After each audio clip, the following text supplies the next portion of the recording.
తెలుగు రాష్ట్రాల్లో సంచలనం రేపిన దువ్వాడ ట్విస్టుల మీద ట్విస్టులు రోజుకో టర్న్ తీసుకుంటుంది. దువ్వాడ ట్రయాంగిల్ స్టోరీలో క్లారిటీ రావడం లేదు. అయితే లేటెస్ట్ గా ఈ దువ్వాడ ఎపిసోడ్ లో బిగ్ ట్విస్ట్ చోటు చేసుకుంది. తాజాగా దువ్వాడ శ్రీనివాస్ తన భార్య వాణికి షాక్ ఇచ్చారు. టెక్కలిలోని తన ఇంటిని మాధురి పేరుపై రిజిస్ట్రేషన్ చేయించారు. టెక్కలి నియోజకవర్గం అక్కవరంలోని తన ఇంటిని దివ్వెల మాధురికి దువ్వాడ శ్రీనివాస్ రాసిచ్చారు. ఇందుకు సంబంధించి రిజిస్ట్రేషన్ కూడా పూర్తయిపోయిందని మాధురి తెలిపారు. టెక్కలిలోని ఇల్లు తన పేరుతో రాయడంతో మాధురి ఆ ఇంట్లోకి వెళ్లారు. ఈ విషయం తెలుసుకున్న వాణి ఇంట్లోకి వెళ్లేందుకు ప్రయత్నించింది. ఆమెను పోలీసులు అడ్డుకున్నారు. దీంతో ఆమె పోలీసులతో వాగ్వాదానికి దిగింది. తనకు న్యాయం జరిగే వరకు అక్కడి నుంచి వెళ్లేది లేదని వాణి ధర్నాకు దిగడంతో దువ్వాడ శ్రీనివాస్ ఆ ఇద్దరు వివాదం మరోసారి రచ్చకెక్కింది.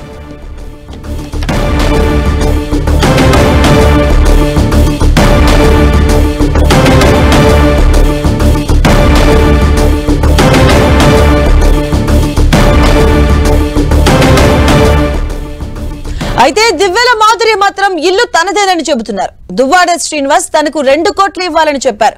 డబ్బు లేకపోవడంతో అక్కవరంలోని ఇంటిని తన పేరుపై రిజిస్ట్రేషన్ చేయించారని మాధురి వెల్లడించింది. తన ఇంటి వద్ద దువ్వాడ వాణి అల్లరి చేయడం ఏంటని ప్రశ్నిస్తుంది.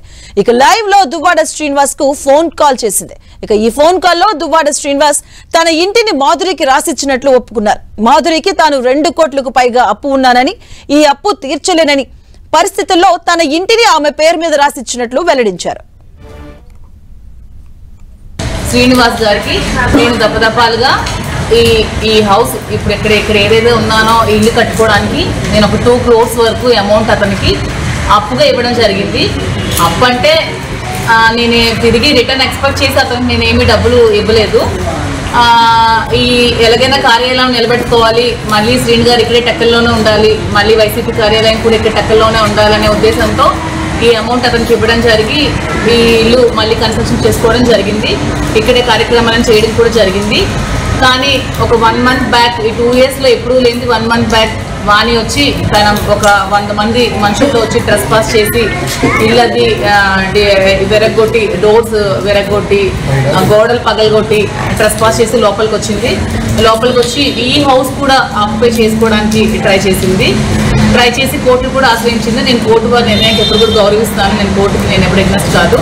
ఇది కూడా ఆక్యుపై చేసుకోవాలని చూసినప్పుడు శ్రీని గారిని నేను కలిసి, శ్రీని గారు ఇంకేం పరిస్థితి, ఇది కూడా ఆక్యుపై చేసుకుంటే ఎలాగా, మీకోసం కదా, మీ మీద అభిమానంతో ఈ పార్టీ కార్యాలయం మళ్ళీ నిలబెట్టాలని కదా మీకు డబ్బులు ఇచ్చాను, ఏంటి పరిస్థితి అంటే, నువ్వు దానికోసం ఎక్కువ ఆలోచించాల్సిన అవసరం లేదు, నాకు ఎప్పుడు ఒకలా డబ్బులు ఉంచుకునే ఆలోచన మంచిది నేను కాదు, ఈ హౌస్ని నీ పేరు మీద రిజిస్ట్రేషన్ చేస్తానని చెప్పి 6వ తారీఖు మార్నింగ్ పలాస రిజిస్టర్ ఆఫీస్లో నా పేరు మీద ఈ ప్రాపర్టీ రిజిస్ట్రేషన్ చేయడం జరిగింది.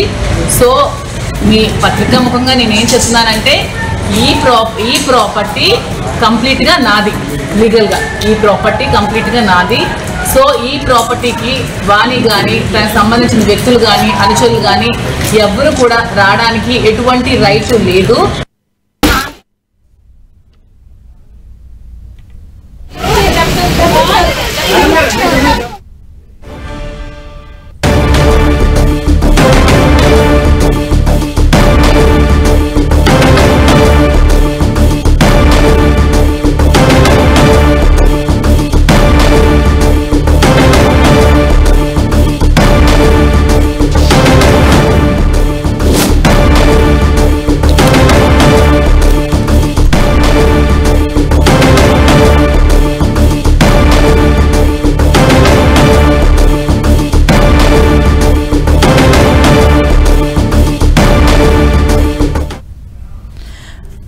దువ్వాడ ఫ్యామిలీ ఎపిసోడ్ లో రోజుకో ట్విస్ట్లు తలదన్నుతూ ఉన్నాయి. అప్పు తీర్చలేని పరిస్థితుల్లో తన ఇంటిని మాధురికి రాసిచ్చానంటూ దువ్వాడ శ్రీని అయితే చెప్పడం జరిగింది. దీనిపై మరింత సమాచారం మా కరెస్పాండెంట్ బాలు అందిస్తారు. బాలు,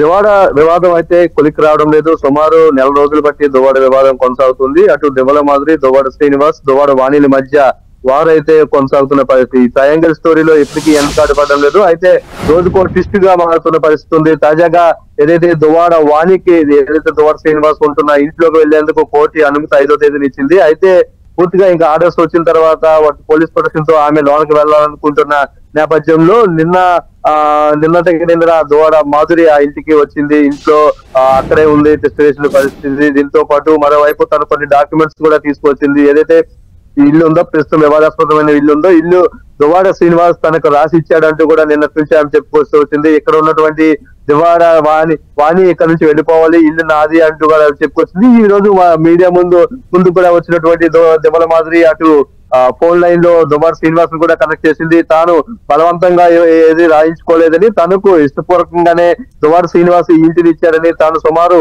ఎలక్షన్ కోసం గానీ ఇతర కార్యక్రమాల కోసం, అవసరాల కోసం దువ్వాడ శ్రీనివాస్ కు సంబంధించి 2 కోట్లు ఇచ్చినట్టుగా చెప్పుతూ వస్తుంది. మరోవైపు ఏదైతే కొత్త ప్రభుత్వం ఏర్పడ్డాక అనేక గ్రెనేడ్ కంపెనీలు కానీ ఇతర ఇష్యూస్ లో తాను ఆర్థికంగా తీవ్ర ఇబ్బందులు పడుతున్నాను కాబట్టి తాను మరి డబ్బులు ఇచ్చే పరిస్థితి లేదు. ఇదే సమయంలో దివ్వల మాధురి తన ఇచ్చినటువంటి 2 కోట్లతో పాటు పార్వతీశ్వరం సంబంధించిన సైట్ సంబంధించిన 60 లక్షలు కూడా ఇవ్వాల్సి ఉన్న నేపథ్యంలో తను ఈ ఇంటిని అయితే రాసి ఇచ్చినట్టుగా ఆయన మీడియా ఫోన్ ద్వారా తెలియజేసిన, లైవ్ లో అక్కడే తెలియజేసిన పరిస్థితి. ఈ నేపథ్యంలో దువ్వాడ వాణికి సంబంధించి మాధురి కామెంట్స్ చేస్తుంది. ఇంటి ఏదైతే ఒక ఇల్లు ఇప్పటికే దువ్వాడ వాణి తీసుకుంది, 2వ ఇల్లును కూడా కాజీ చేయాలనే ప్రయత్నం చేస్తుంది. మరోవైపు ఏవైతే తనకి యాక్సిడెంట్ సమయంలో వచ్చినటువంటి కాల్స్ కూడా, ఫోన్ కాల్ కి సంబంధించి రిలీజ్ చేసిన కాల్స్ కూడా ఫేక్ కాల్స్, ఇవన్నీ కూడా ఫ్యాబ్రికేట్ చేసి దువ్వాడ వాణి బయటికి రిలీజ్ చేస్తున్నట్టు కూడా ఆమె కామెంట్ చేసిన పరిస్థితి. ప్రస్తుతానికి ఉంటున్న ఇల్లు తనదేనని, తను కావాలంటే దువ్వాడ శ్రీనివాస్ కి పార్టీ కార్యక్రమాల ఇతర కార్యక్రమాల కోసం అద్దెకిస్తానంటూ కూడా చెప్పుకొస్తున్న పరిస్థితి కనిపిస్తుంది.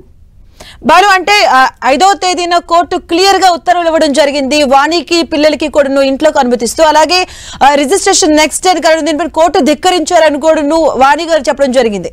దానికి సంబంధించి దువ్వాడ శ్రీనివాస్ దీనిపై ఎటువంటి క్లారిటీ ఇస్తున్నారు అసలు? దువ్వాడ శ్రీనివాస్ అయితే ప్రస్తుతానికి అందుబాటులో లేరు. అయినప్పటికీ కూడా ఒకవైపు కోర్టు డైరెక్షన్ ఉంటుండగా మరోవైపు ఇంటిని అయితే ఇలా రాయడం అయితే కొంత వివాదాస్పదంగా మారింది. కొంతమంది లీగల్ కి సంబంధించిన ఇష్యూస్ మాట్లాడగా ఇప్పటికే కోర్టుకు సంబంధించినటువంటి ఇష్యూస్ నడుస్తున్నాయి. హైకోర్టుకి ఇదే ఇష్యూ మీద హైకోర్టుకు సంబంధించి దువ్వాడ శ్రీనివాస్ వెళ్ళడం జరిగింది. తన ఇంటి దగ్గర డిస్టర్బ్ చేస్తున్నారు, వాణి గాని హైందవి గాని డిస్టర్బ్ చేస్తున్నారంటూ ఆయన హైకోర్టులో ఒక పిటిషన్ వేయడం జరిగింది. మరోవైపు స్థానిక కోర్టులో కూడా ఈ వివాదానికి సంబంధించి కానీ COVID-19 సంబంధించినటువంటి కేసులు ఇష్యూస్ కూడా నడుస్తూ ఉన్నాయి. ఈ నేపథ్యంలో తన లోనికి వెళ్ళాలంటూ అనుమతి తెచ్చుకున్నారు వాణి. అయితే అప్పటికప్పుడే ఒక ఓవరాల్ గా రిజిస్ట్రేషన్ చేయడానికి అయితే రిజిస్ట్రేషన్ కి ఎంత వరకు చట్టబద్ధత ఉంటుందనే దానికి అయితే కొంత స్పష్టంగా నిన్న వాణికి సంబంధించినటువంటి న్యాయ నిపుణులు అయితే అక్కడికి వచ్చారు. దీనికి సంబంధించినటువంటి జిల్లా రిజిస్టర్ కి కంప్లైంట్ చేయాలని చెప్పేసి ఏదైతే రిజిస్ట్రేషన్ ఉందో రిజిస్ట్రేషన్ హోల్డ్ చేయాలని కూడా అన్నారు. ఎందుకంటే ఒకే రోజులో రిజిస్ట్రేషన్ జరిగిన వెంటనే పత్రాలు చేతికి రావడంపై కూడా అట్లా ఆయన కూడా కొంత విస్మయం వ్యక్తం చేస్తున్నారు. ఇలాంటి సాధారణ ప్రజలు రిజిస్ట్రేషన్ చేసుకుంటే 2-3 రోజులు అయినా సరే ఒరిజినల్ డాక్యుమెంట్స్ చేతికి రావు. అలాంటిది 6వ తేదీన ఉదయం రిజిస్ట్రేషన్ చేసుకుంటే మధ్యాహ్నం కల్లా డాక్యుమెంట్స్ కూడా రావడంపై అయితే కొంత సందేహాలు ఉన్నాయని చెప్పి వాళ్ళు చెప్తున్న పరిస్థితి. ఓవరాల్ ఇష్యూపై అటు కోర్టు దృష్టికి, ఇటు జిల్లా సబ్ రిజిస్టర్ దృష్టికి కూడా తీసుకెళ్లాలని చూస్తున్నారు. ఓవరాల్ గా శ్రీనివాస్ కి ఏవైతే ఆస్తులు ఉన్నాయో ఆస్తులన్నింటిలో కూడా వెళ్ళవచ్చు అని చెప్పేసి అటు దువ్వాడ వాణికి కానీ పెళ్లి కాని అమ్మాయి ఉన్నటువంటి నవీన్, చిన్న అమ్మాయి అయితే నవీన్ కానీ కోర్టు అనుమతి ఇచ్చిందని చెప్పేసి అయితే ఆ కుటుంబ సభ్యులు కానీ వాణి కానీ చెప్తున్న పరిస్థితి. ఈ నేపథ్యంలో ఈ రోజు నిన్న సెలవు దినం కాదు, రేపు అటు కోర్టు నుంచి అధికారులకు ఎలాంటి డైరెక్షన్ వస్తుంది అనేది అయితే కొంత ఆసక్తిగా చూడాల్సిన పరిస్థితి కనిపిస్తుంది. బాలు, అంటే గత 28 రోజులుగా చూస్తున్నాం అక్కడ సిచ్యువేషన్. వాణి కూడా అక్కడే ఉన్నారు, ఎట్టి పరిస్థితుల్లో ఇంట్లోకి వెళ్తానంటుకున్నాడు. నిన్నటి వరకు కూడా అక్కడే ఉండడం జరిగింది. సో ఒక్కసారిగా మరొక ట్విస్ట్ అయితే చూస్తున్నాం. సో ఈ నేపథ్యంలో వాణి నెక్స్ట్ స్టెప్ ఎలా ఉండబోతుంది ఏంటి అనే దానిపైన ఏమైనా క్లారిటీ ఇచ్చారా ఆవిడ? వాణి సంబంధించి అయితే నిన్నటి వరకు ఒక 30 రోజులు బట్టి అక్కడే ఉన్నారు. ఆమె రాత్రి పగలు వర్షం తేడా లేకుండా అక్కడే ఉన్నారు. అయితే నిన్న వాణికి సంబంధించి అక్కడే ఉంటుండగా దువ్వాడ మాధురి ఎంట్రీ కావడం, ఆమె పైనుండి కింద వీళ్ళందరినీ వీడియోలు తీస్తుండడంతో వాణి కూడా కొంచెం అగ్రెసివ్ అయ్యారు. అదే టైంలో ఒక నిచ్చెన తీసుకుని పైకి ఎక్కే ప్రయత్నం చేశారు. ఏదైతే డోర్స్ ఉన్నాయో డోర్స్ అన్ని కూడా బద్దలు కొట్టి లోనికి వెళ్లేందుకు అయితే ప్రయత్నించారు. అయినప్పటికీ నిచ్చెన వేస్తున్న సమయంలో అటువైపు పైన ఉన్నటువంటి మాధురి కూడా అంతే స్థాయిలో ప్రతిఘటించారు. భారీ కర్రలతో తీసుకొచ్చి దాడి చేసేందుకు ఆమె కూడా ప్రయత్నించిన పరిస్థితి. ఈ నేపథ్యంలో ఇరు వర్గాల మధ్య వాగ్వాదం జరిగింది. వారిద్దరూ కూడా బూతులు తిట్టుకున్నారు. ఏదైతే ఇష్యూ సంబంధించి ఇక్కడ ఉండొద్దు అంటూ బయటకు వెళ్ళిపోవాలంటూ కూడా ఆమె అటువైపు మాధురికి మాధురి దువ్వాడ వాణికి చెప్పిన పరిస్థితి. ఇద్దరు ఒకరి వైపు అయితే తీవ్ర విమర్శలు చేసుకున్నారు. ఈ నేపథ్యంలో అద్దరు ఒకవైపు కరెంట్ కూడా పూర్తిగా పవర్ కట్ చేసి నిన్న సాయంత్రం రాత్రి వరకు కూడా కరెంట్ కూడా పూర్తిగా పవర్ కట్ చేసిన పరిస్థితి. ఈ నేపథ్యంలో అక్కడ పోలీసులు కూడా సెక్యూరిటీ విత్డ్రా చేసుకున్నారు కాబట్టి రాత్రిపూట తామిద్దరమే ఇక్కడ ఉండడం అంత సేఫ్టీ కాదన్న నేపథ్యంలో తాము తిరిగి వెళ్ళిపోయాం. అయితే లీగల్ టీమ్ ఇష్యూని అయితే క్లియర్ చేస్తుంది అనేసి వాళ్ళు భావిస్తున్నారు. ఎందుకంటే అటువైపు కోర్టు నుంచి ఒక ఉత్తర్వులు రావడం, రేపు దీనికి సంబంధించిన ఆర్డర్స్ స్థానికంగా ఉండే ఆర్డీఓలకు కానీ పోలీసులకు కానీ వస్తాయి. దాని ద్వారా తాము ముందుకు వెళ్తామని చెప్పేసి అయితే వాళ్ళు ఒక ఆలోచనలో ఉన్నట్టుగా కనిపిస్తా ఉంది. Right, thank you Balu.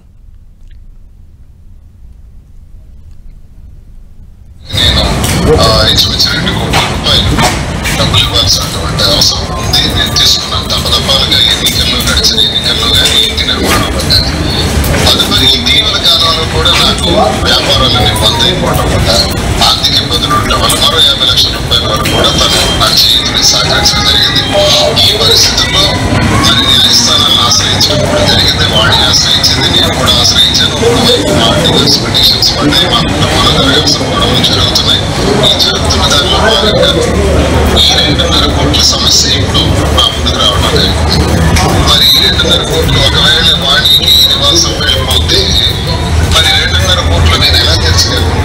నాకు ఇప్పుడు చెట్టు కింద ఉండాల్సిన పరిస్థితి. ఆల్రెడీ వాడి ఈ రకంగా కూడా నన్ను బయట పెట్టేసే పరిస్థితి చేసింది. చేసిన పరిస్థితుల్లో నాకు గత్యంతరం లేక నేను ఈ పరిస్థితి లేక 2.5 కోట్లకు తెచ్చుకునే పరిస్థితి నాకు ఇప్పుడు లేదు. అలాగే భారతదేశం గారికి, చిన్నాడు భారతదేశం గారికి అన్నయ్య నేను పిలుస్తాను. చాలా గౌరవప్రదమైన వ్యక్తి, మంచి వ్యక్తి, మహానుభావుడు. ఆయనకి కూడా నేను 60 లక్షల రూపాయలు ఇవ్వాలి. ఆయన కూడా రిజిస్ట్రేషన్ నా పేరున ఇంకా డబ్బులు బాకీ ఉన్నప్పుడు చేశాడు. ఇప్పుడు ఆయనకి 60 లక్షలు, మరి మాధురి గారికి ఇవ్వాల్సినటువంటి 2.50 లక్షలు. ఇవన్నీ నేను ఇప్పుడు ఎక్కడ రీచ్ చేయగలను? నా వ్యాపారాలన్నీ ఈ ప్రభుత్వం వచ్చిన తర్వాత మొత్తం పోయినాయి. ఇప్పుడు ఐఎమ్ ఆన్ ది రోడ్. ఇలాంటి పరిస్థితులు గత్యంతరం లేక మా కుటుంబం వల్ల ఇప్పటికే నష్టపోయినటువంటి, జీవితాన్ని సర్వనాశనం చేసుకున్నటువంటి కన్నవారి నుంచి, అత్తవారి నుంచి ఆత్మహత్యకి పాల్పడినటువంటి మాధురికి నేను అన్నీ చేసుకుంటాను. కాబట్టి